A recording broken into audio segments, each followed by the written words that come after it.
So ayan po, hi po ulit sa atin mga boss, mga ka-DA. Holy Week po ngayon pero nag-release po tayo ng unit.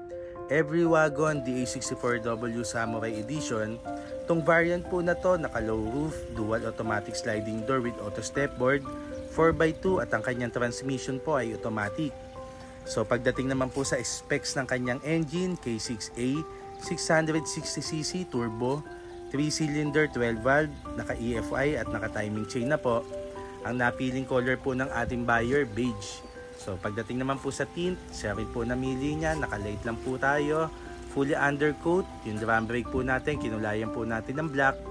So ito po yung unit na to, ay napakaganda po at ito po yung pinakamura po nating variant pagdating sa dual automatic sliding door natin.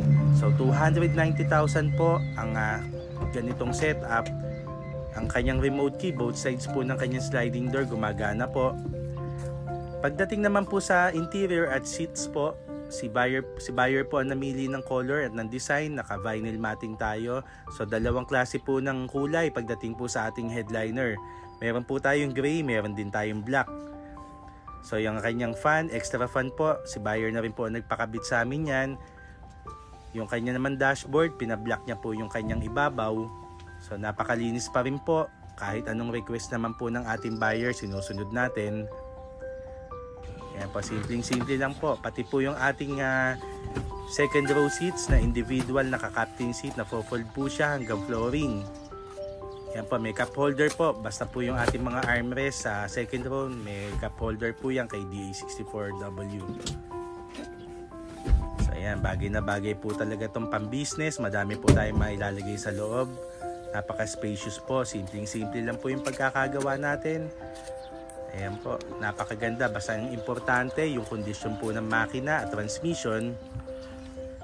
Meron po tayong warranty na 3 months pagdating sa engine and transmission. Ayan, basta importante po, Class A na unit po na dumadating from Japan. Ayan lang po yung pinipili natin. Selected ang units po natin dito ay mga Class A lang.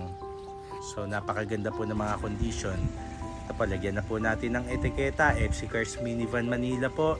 Sa mga interested po, tumawag lang po kayo sa amin or mag-PM sa aming FB page, FC Cars Minivan Manila.